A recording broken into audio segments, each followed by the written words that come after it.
There are many different elements that make a story. A setting, a conflict, and of course the characters and the relationships between them. For every story we see develop on the page or on screen, there is always going to also be those that came before the narrative we see now, the backstory, the background.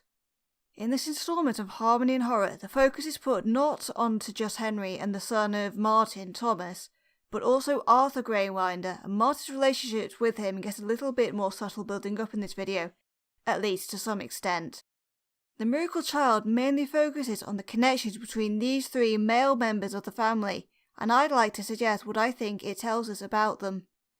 As always, remember this is an analog horror video and there will be troubling subjects discussed during this video. Among these are mentions of parental abuse, implied infidelity and of course, the taking of life. Please remember that your mental health comes first, and I ask you not to watch if you feel like anything hits too close to home. If this isn't an issue for you, I also encourage you to please watch the actual videos from Battington. I just talk about them, the full experience is over there on his channel. So, if you're all set, let's begin.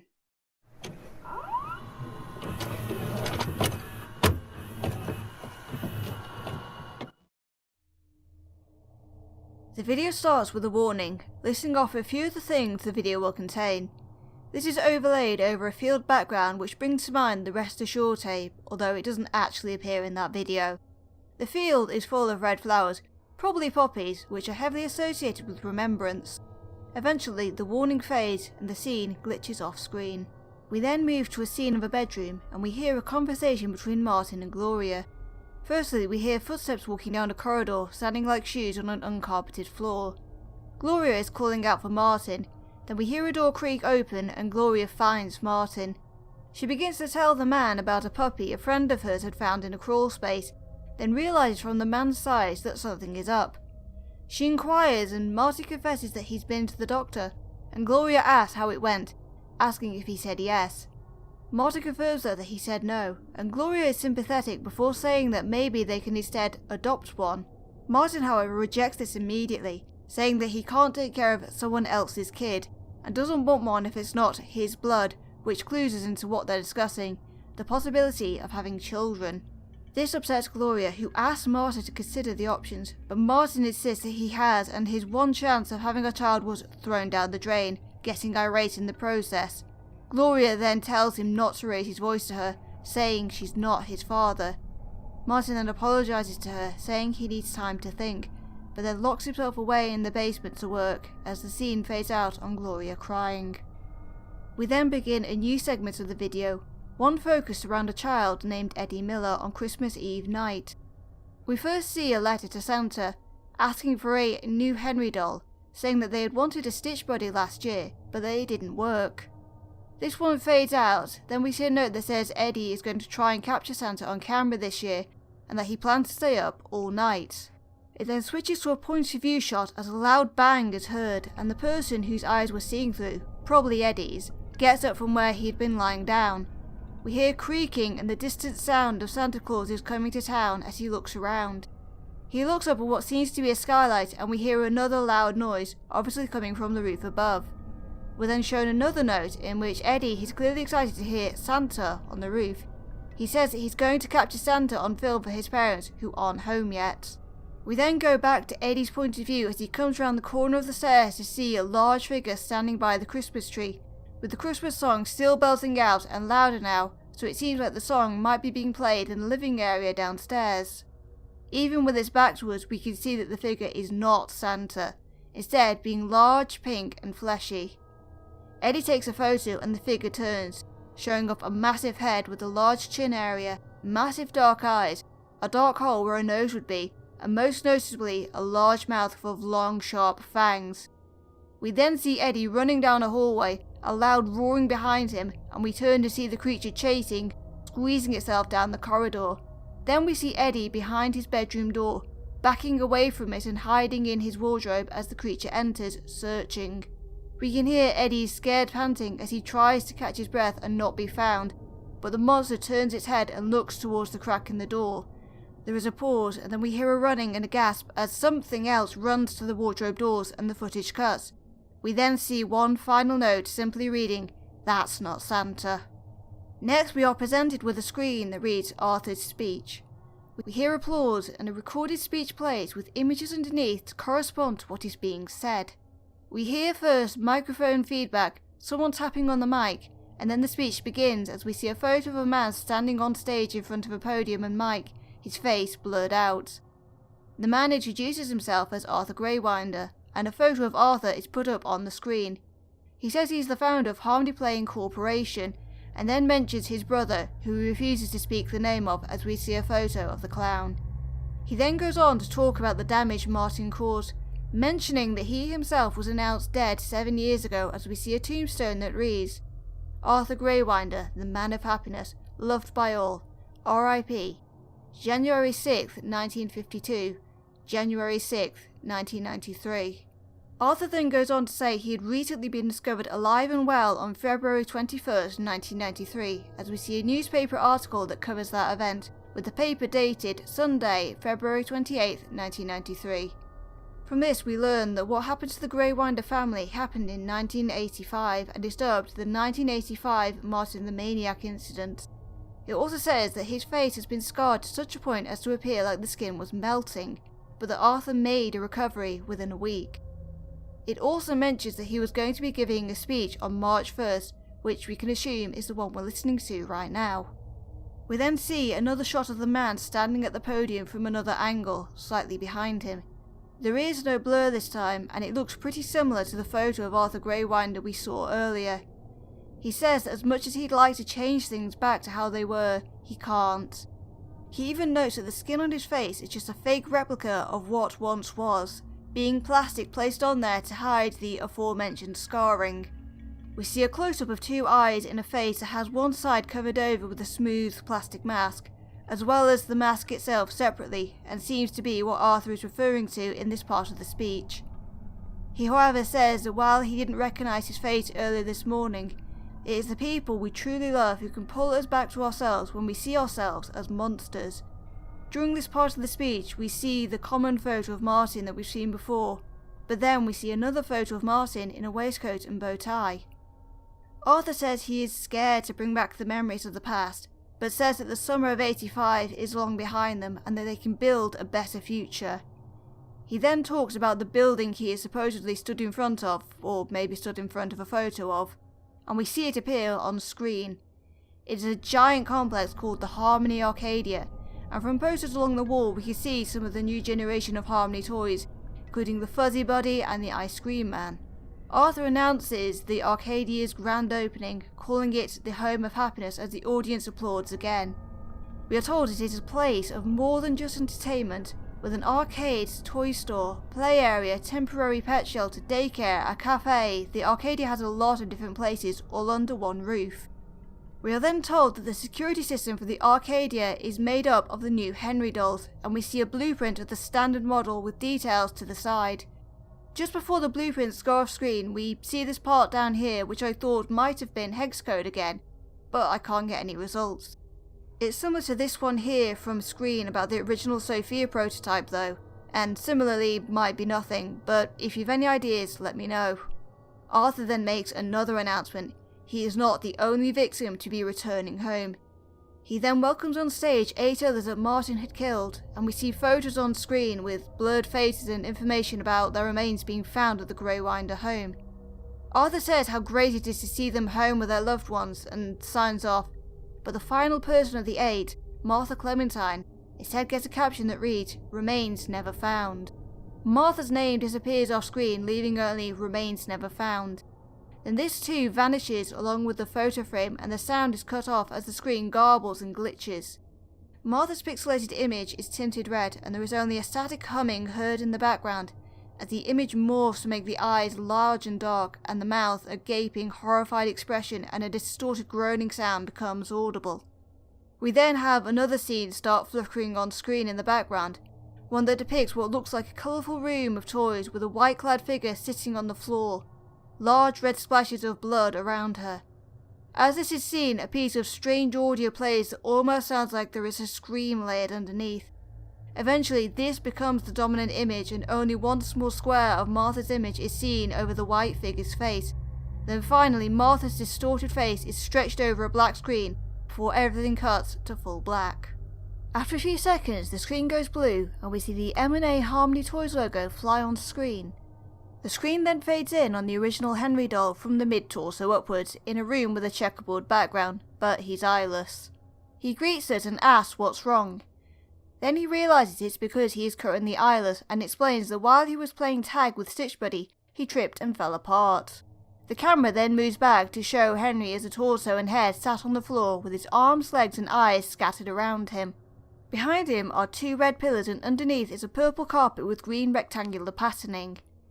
Henry asks if the viewer, or we can assume the player, can help Henry locate his missing parts and put him back together.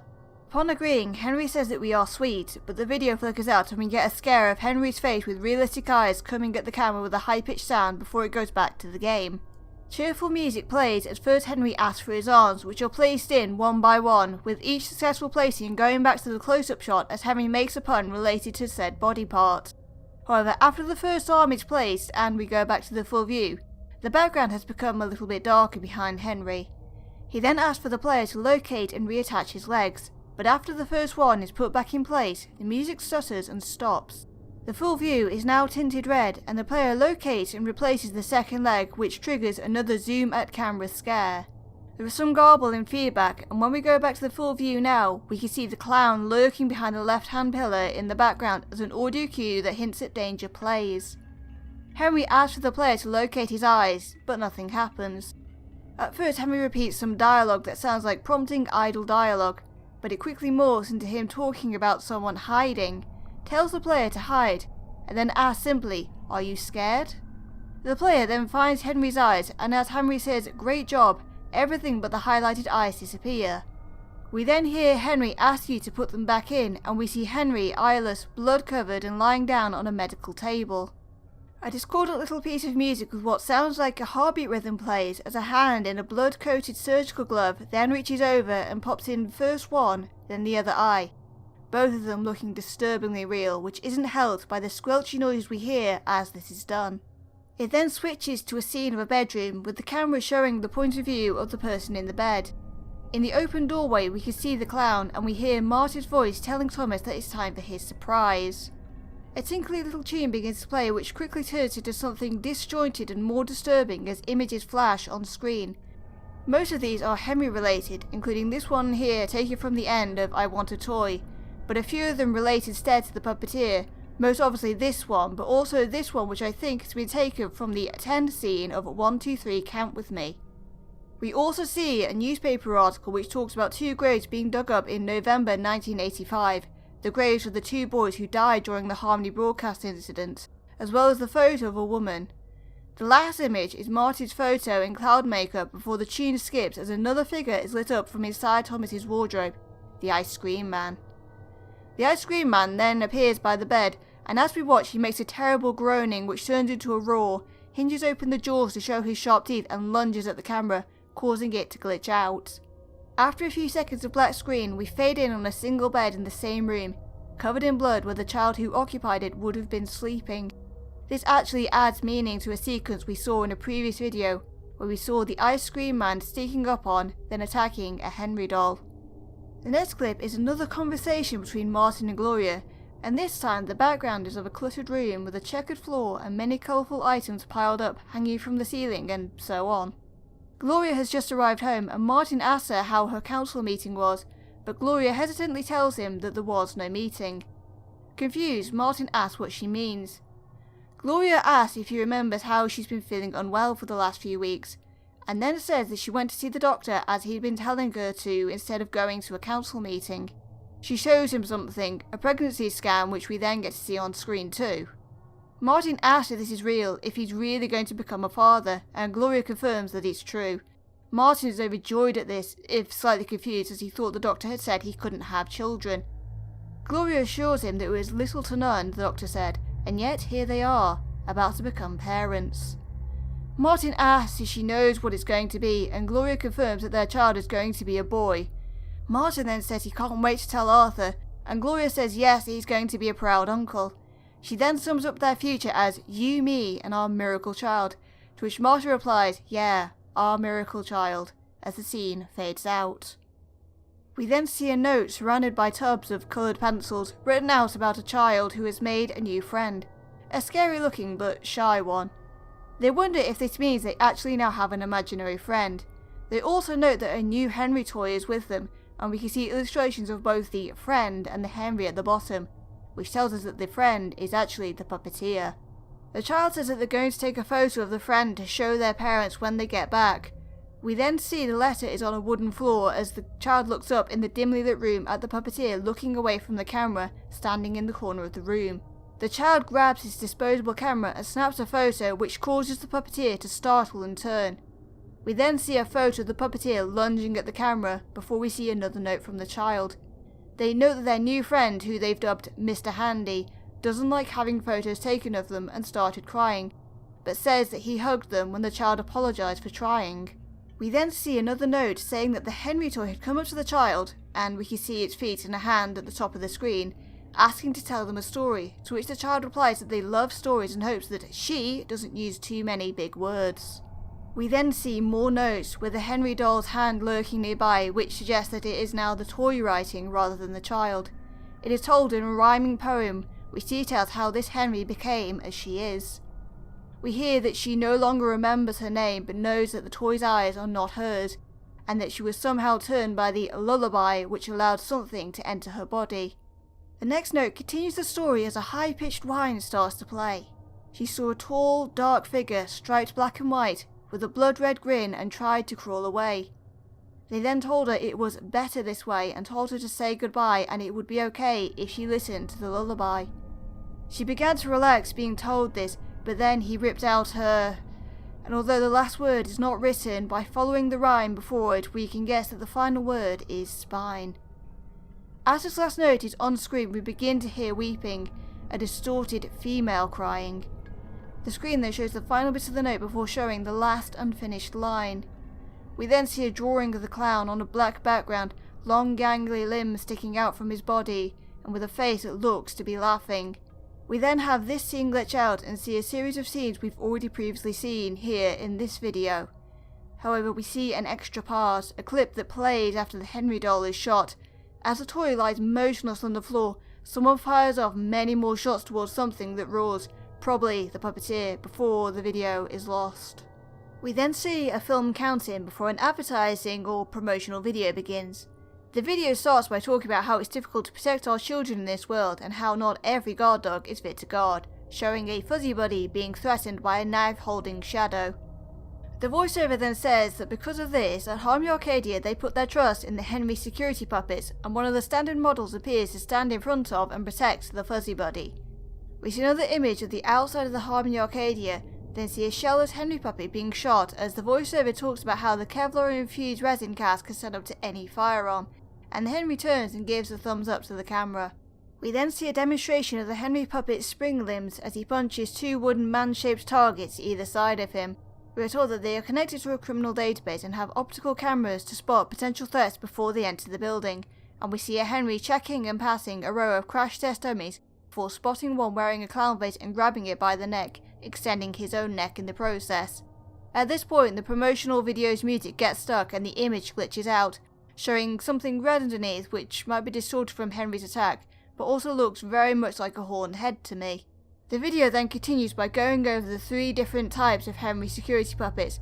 Playtime Henry, the default model we've been seeing so far, who ensures the rules are upheld by the child visitors. Trooper Henry, dressed like an army soldier, who is responsible for maintaining the rules for the adult visitors, and Commander Henry, dressed like an officer, who is the central control for all the other Henrys, and is also responsible for handing down punishments for rule breakers. The promotional video ends with a shot of the three Henrys standing side by side in heroic poses, as the voiceover advises people to stay out of trouble and let your guard down so the Henrys can work. We then go to a third conversation between Martin and Gloria, with the bedroom being the background scene again. Martin is humming to himself as Gloria comes in, having been looking for him. She asks what is going on, as Martin had told her that he had taken Thomas to school earlier, but the school had now contacted her saying the boy had never arrived at school. Martin, however, ignores this question, telling her about how his brother Arthur had demoted him after the Harmony broadcast incident, in a voice that almost seems to give way emotionally but stays composed, giving him the job of mascot performer because Arthur seemingly couldn't bear to fire his own brother. Gloria says that she knows this upsets him, but asks again where our son is. Martin, who had resumed his humming, stops and asks in a dangerous voice, "Our son?" He then gives a chilling laugh, and Gloria asks what's gotten into him, that he is scaring her. Martin asks her how long she thought it'd take for him to find out, or if she thought he wouldn't ever find out. Gloria asks what he's talking about, and Martin tells her to stop lying and asks if the children know. Gloria once again tells him to stop it, that she's contacted Arthur to take them away from him because Martin's been getting out of control. Martin mockingly tells her that Arthur's gone, left without them. Gloria asks what Martin did to him and asks once again what happened to her son. We then hear Martin pointing a gun at her, and he tells her that she has 30 seconds to gather the girls and get out of there. He begins to count as Gloria cries and begs before she is heard leaving the room, closing the door and running down the hall. The scene then crossfades over to a moonlit night as a slow rendition of Moonlight Bay plays and the credits of the video are shown. Eventually we hear the sounds of deep barking, screaming, running and gunshots, which eventually leaves just one sound that persists alone for a few seconds, a baby crying. Eventually, before the end of the credits, there is a single gunshot and this too stops, bringing the video to an end. Like the other Harmony and Horror Season 2 videos, The Miracle Child also has a hidden unlisted video that you can find by looking into the description and decoding the link. I Wish You Sweet Sorrows starts by showing us an original Henry doll, looking side to side and chattering his mouth as joyful circusy music plays. After about 24 seconds though, he stops and stares at the screen, mouth open in a grin. The music gets stuck repeating the same few seconds as Henry's eyes and teeth fade out and we can see the red cursed flesh underneath with real eyes and teeth in the mouth. Henry's skin also becomes noticeably worn and wooden looking. Eventually the music skips and then a creepy piece of audio plays as Henry falls over, vanishing off screen. We then get switched over to the point of view of someone inside of an indoor playground with the outside dark, possibly meaning that the building is closed. We see a hand reaching up on the other side of the netting with an arm made of a spring, then see a Playtime Henry's head appear and look towards the camera and the footage cuts. We then get a scene of someone running down a corridor that looks as if it was built for utility and not looks towards a door marked exit. Before we reach it, the door opens to reveal another Playtime Henry, framed in red and with glowing white eyes with slit-like pupils. The footage cuts again, and this time we're in a vent and see a hand being walked around a corner in front. We hear someone singing the song the video is named for, and then a head comes around the corner behind the hand, and it seems to be the new Ice Cream Man. We then get a screen of the new Ice Cream Man glitching on screen before the video ends.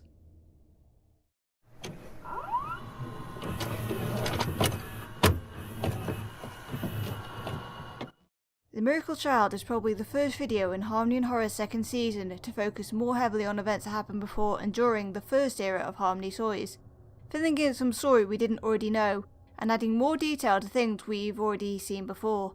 Got to say that there's a certain irony in the new version of the Take-Apart toy we've seen before having an upgraded version that seems very difficult to damage at all. The Miracle Child helps us put a simple timeline as to what we've been seeing so far. We now know that Martin's doings were discovered in late 1985, probably beginning sometime mid-year if the mentions of the summer of 85 mean much.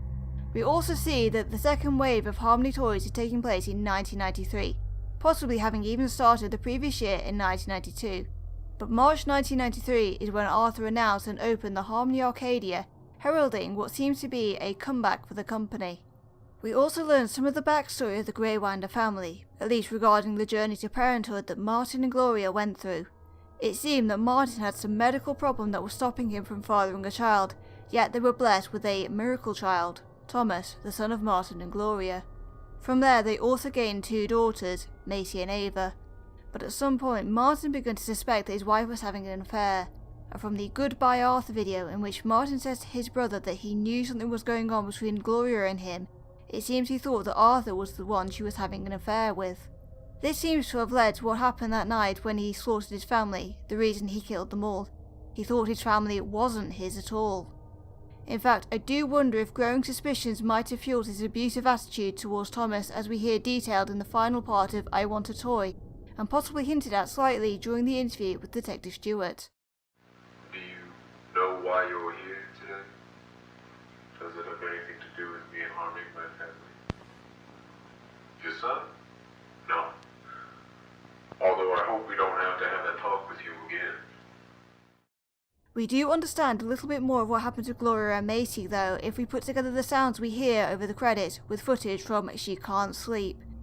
Gloria ran into Macy's room and woke her up, tried to escape with her, but they ran into the giant robot form of the Stitch Buddy, as we can tell from the barking which we hear a little of during the relevant part of She Can't Sleep. Gloria then put Macy back into her room for her safety, but was shot by Martin. Martin then went hunting for Macy as the girl hid, something we hear during Don't Cry. We can also guess that the Stitch Buddy didn't kill Ava, as the baby crying stops with the final gunshot we hear over the Miracle Child's credits, which suggests that Ava was another gunshot victim that night. Or possibly that the hole we saw in Stitch Buddy that one time was a gunshot. The other things we see in this video seem to correspond to another incident we've seen brought up before, the Harmony broadcast incident. The newspaper article we see during Thomas's death scene tells us that the show was The Adventures of Marcus and Andrew, which seems to be the same one we too see in Are You Happy, as the two boys in that video are named the same. It also tells us that the two boys who died during this, Richard Smith and Nathan Barnes, have had their bodies dug up and taken from the cemetery they were buried in either late at night on November 10th, 1985, or early in the morning hours of November 11th, 1985. I think these bodies are the things we see the white-faced figure dragging at the start of the memory lane segment in The Perfect Pet, as they do look to be the right sort of size and shape for body bags.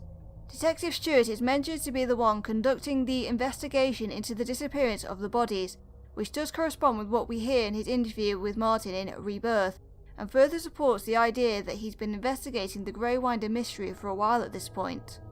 However, the memorial photos at the end of Are You Happy said that these kids died in 1982, so it's been a few years since the incident if they were dug up in 1985. Also, I now suspect that the Harmony broadcast incident had another human victim that the authorities didn't know about, and because of this I think we can tell the identity of the person who became the Henry doll that tells the story. We know that this person heard the lullaby, which has come up before in the series as being dangerous, most prominently during the Harmony broadcast incident. At the end of Are You Happy, we see 4 photos. 2 are of Richard Smith and Nathan Barnes, both now confirmed as the victims of the incident, but we also see a 3rd human photo, Amy Wilson.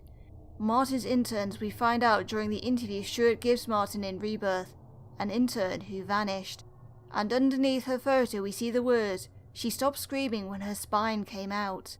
This Henry story ends similarly with a spine removal. This Henry is Amy Wilson, and I believe that the backstage she mentions during the story is the backstage of the TV show. Wilson also heard the same cursed song that killed both Smith and Barnes, and Martin, as the clown, killed her and made her into a Henry doll.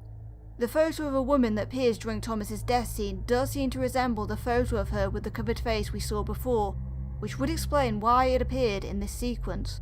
I'm not entirely sure if Wilson was intended to be a target, but I'm now beginning to wonder if the 4 deaths we see mentioned at the end of Are You Happy are Martin's very first victims. The 2 boys and Amy Wilson who died as a result of the Harmony broadcast incident, and Banzo, who is the first member of the Grey Winder family to die. And if his placement at the end of the memory lane segment means anything, might even have been hit by the car as Martin was bringing home the bodies of the 2 boys. We also get to see the puppeteer a bit during this video, and see that they were raiding homes for Henry dolls during the Christmas period. Given the mention of Stitch Buddy in the first letter, and the drawings of the Henrys on both sets of notes being that of the original Henry doll, I would have to guess these times take place during the first era of Harmony and Horror, the part set in and around the year of 1985. We see one child hiding from her being found by the puppeteer in a Henry doll, and although we don't see it, we can assume this child might have been attacked and possibly killed. Or at least that's what you'd think, as their interactions with the second child, the one who named the puppeteer Mr. Handy, suggest that although sensitive about having their photo taken, the puppeteer doesn't seem to be hostile towards people, at least not fully. This makes me think that the consciousness of the puppeteer doesn't like being reminded of what they look like now. The fact that they are seen during the time with both children in this video and during the clips from this unlisted video with a Henry that seems to be separated from their main body too, suggests that unlike what we've been seeing so far, that they might not be assimilating all Henrys they can find into their form.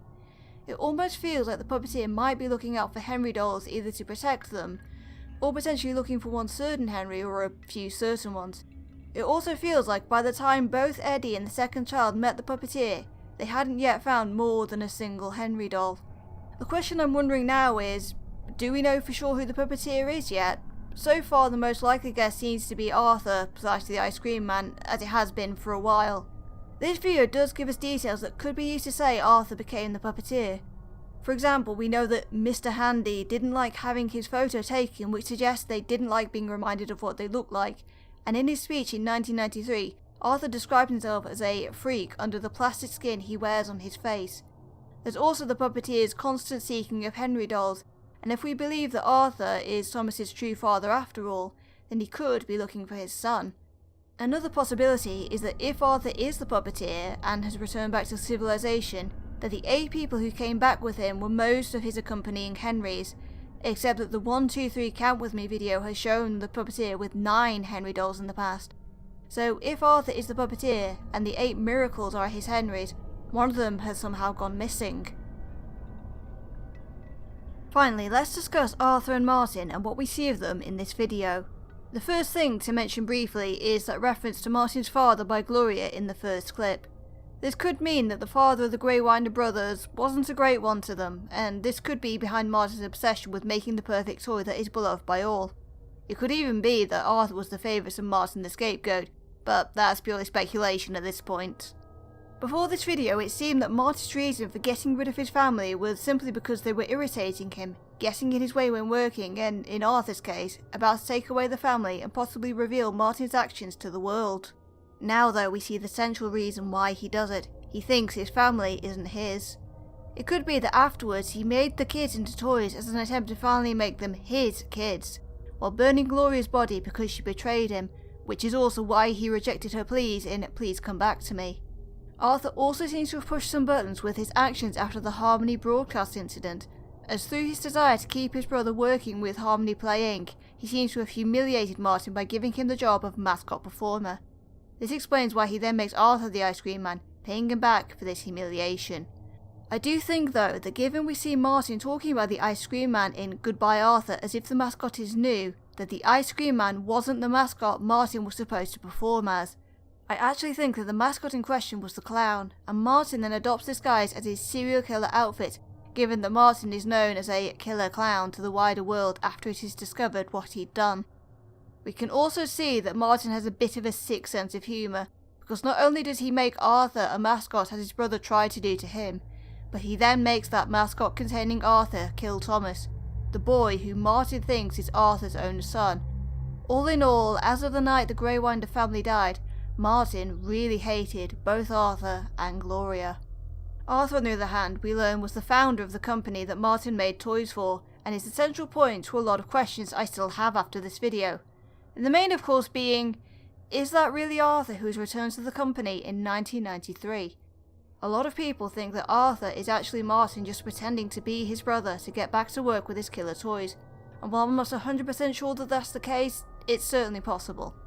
While the photos we've seen of the brothers look different, Arthur does now wear plastic skin on his face, and if we want to go more extreme and think that Martin is somehow wearing Arthur's skin, yeah, that's not foreign to the series, even if it happened to be in the non-canon Christmas special. It would be easy to explain away a different appearance with the excuse of, my brother turned me into a monster, at least to a certain extent. Another possibility in it not being Arthur is that his body is currently possessed and being puppeteered by whatever dark entity that Martin made a deal with. I've theorised that during Goodbye My Loved Ones, Arthur was losing his fight to said entity, and so it could be that it still resided inside him for years. However, I don't see this being as likely given that the dark entity seems more like the sort to offer bargains but not get directly involved. That and I thought it was possessing Arthur as the Ice Cream Man to kill Martin, but Martin doesn't seem to be dead. Could still have used Arthur to attack Martin though. Of course, there's also the idea that this is really Arthur, and that Arthur has been in on this the entire time. During Goodbye Arthur, Arthur says this about having discovered what Martin had done to Banzo. We're telling you to stop barking. We're keeping you away from my work. So that's why you did it. You think that killing it and turning it into one of those monstrosities that I said would be a bad idea is the way to fix it? Arthur listens to me now. This makes it sound like Arthur already knew what Martin was doing prior to what happened to Banzo, which adds more to my theory that Amy Wilson might have been the first person made into a toy. It does make me wonder though just how much more Arthur knew in this case, and during this conversation with Martin, was he simply getting cold feet? If so, maybe his time with the Ice Cream Man has broken him and he's continuing what his brother started. The use of the phrase, "let your guard down" from the Security Henry promotion makes me suspect that someone at least doesn't have the best intentions in Harmony Play Inc. It feels hard to think that Arthur wouldn't know what was going on with the new toys also being kind of hostile. However, there is one way he wouldn't have known, and that's if this is Arthur opening the Arcadia and revitalising Harmony toys before all the attacks we've seen both Magical Sophia and the Fuzzy Buddy making in the previous videos. He wouldn't know because at that time there wouldn't be anything to know about the hostility of the toys. Maybe Arthur really did want to put the past behind them and start anew in March of 1993. The other major question we're left with after the Miracle Child is, well, did Gloria and Arthur actually have an affair? I'd like to hope not, but the idea has been around since Goodbye Arthur, and after learning about Martin's fertility problems, it becomes a little more probable. After all, one child from a couple with a partner who had little to no chance of a child could be considered lucky, a miracle. But Gloria and Martin had 3 children by the time Martin took his family out, and 3 is somewhat less feasible, even if there is a very slim chance of it happening. We know that Maisie and Ava probably weren't adopted, as Martin made it very clear he felt he couldn't love a child that wasn't his own blood. I'm not ruling it out entirely though, as we don't know for sure.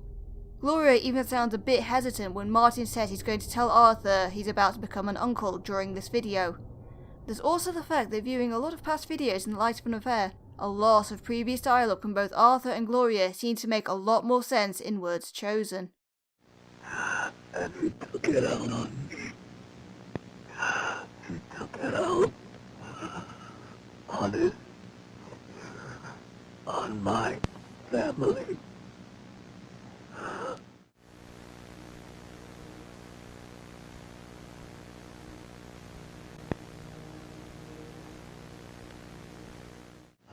Gloria, dude, if you're watching this,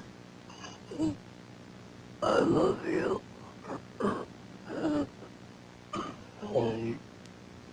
I'm so sorry. I love you. I love you. It seems that at the very least, Arthur was close to Gloria and maybe they even had feelings for each other. However, we don't get concrete evidence to suggest an affair really did take place, but Martin seems to think so by the time he decides to murder Arthur. I wonder if there was some incident that set him off. It could have been Arthur saying he was taking Gloria and the kids away for a while, but there could be something else coming up in a future video that we've not yet seen. Again, Martin seems convinced there is something going on, even if so far we've not seen irrefutable proof, but we know that Martin loses his grip on reality somewhat by committing the acts we've already seen in the past. So really, I'm going to put probably, but not confirmed as the answer to the question of the affair, at least for now. The Miracle Child was worth the wait. It filled in parts of the story that we didn't even know existed, and I think Arthur's return was a shock to most everyone who watched. There are of course still many questions we could ask about what we see, like whether the clips in halls we see during The Perfect Pet take place in the same building we see being run through in I Wish You Sweet Sorrows, whether this image is the same room as the one that popped up behind Martha, and whether the alternative image from Martha we can see in the associated deleted scenes video means that we can pinpoint which Henry she became if indeed she also became a Henry doll. Right now though, I think I've covered the main questions and theories I had about the Miracle Child, and what context it brings to previous entries in the Harmony and Horror series. Again, I ask you to go view the actual tapes if you feel up to it. I cut around and used only the relevant soundbites for these videos, and the full experience is much better and always worth the watch. Otherwise, remember that I'm just guessing at things here. The next installment could prove me completely wrong, and I've been wrong in the past. I hope that I've been able to help you understand some things though, and as always I hope I've given you some interesting things to think about.